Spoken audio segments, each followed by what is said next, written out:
భారతదేశంలో ఉన్న హిందువులే కాదండి, ప్రపంచంలో హిందువులు ఎక్కడున్నా కూడా కార్తీక పౌర్ణమి వస్తే ఆ రోజంతా 24 గంటల పాటు ఉపవాసం చేసి సాయంత్రం రాత్రిపూట మాత్రం పూజ పూర్తిగా కంప్లీట్ అయిన తర్వాత భోజనం చేస్తారు.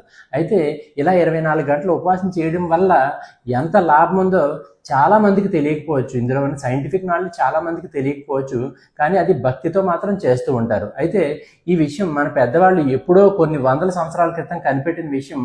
ఇది మనం ఫాలో అవుతూ వస్తున్నాం, ఈ 24 గంటలు ఉపవాసం చేయడం. అయితే ఈ మధ్య ఇదే విషయాన్ని ఒక సైంటిస్ట్, జపాన్లో ఉన్న సైంటిస్టు ఇలా 24 గంటలు ఉపవాసం చేయడం వల్ల మన బాడీలోని బ్యాడ్ కణాలు, మన బాడీకి హాని చేసే కణాలు ఏవైనా సరే, అవి కొవ్వు కణాలు కావచ్చు, క్యాన్సర్ కణాలు కావచ్చు, మనకు అవసరం లేని ఏ రకమైన కణాలైనా కూడా అవి బాడీ తనంతట అదే కనబడకుండా చేసేస్తాడండి. ఆటోఫేక్ అంటే తనే తినేయడం అనమాట.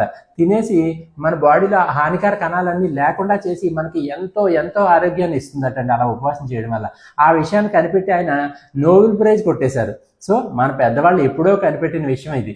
అయితే ఎన్ని గంటలు ఉపవాసం చేస్తే మనకి ఆరోగ్యం దక్కుతుంది అంటే ఖచ్చితంగా 16 గంటల కన్నా ఎక్కువ చేయాలండి. అంటే 12 నుంచి 16 గంటలు చేస్తే సరిపోదు, 24 గంటలు చేస్తే 16 గంటలు ఉపవాసం చేయడం వల్ల చాలా లాభం ఉంటుంది.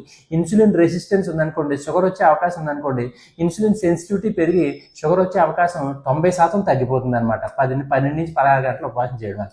అదే 24 గంటలు చేసామనుకోండి, ఆటోఫేగి అనే ప్రాసెస్ స్టార్ట్ అయ్యి మన బాడీలో ఏదైనా బ్యాడ్ కణాలు ఉంటే ఆ బ్యాడ్ కణాలు అన్నిటిని చంపేసి మనకు ఆ బ్యాడ్ కణాలు బాడీలో లేకుండా చేసి మనకి చాలా మంచి ఆరోగ్యాన్ని, ఇంకా క్యాన్సర్లు కూడా రాకుండా చేసేంత ఆరోగ్యాన్ని మనకి ఇస్తుంది అనమాట. సో అందుకే అయితే ఎన్నాళ్ళకి ఒకసారి చేయాలంటే కనీసం వారానికి ఒకసారి కానీ లేకపోతే 10 రోజులకి ఒకసారి కానీ చేస్తే ఇంకా ఇంకా మంచి ఆరోగ్యాన్ని మనకి దేవుడు ప్రసాదిస్తాడనమాట. అందుకని ఖచ్చితంగా ఈ విషయాన్ని అందరికీ తెలియజేయండి. థ్యాంక్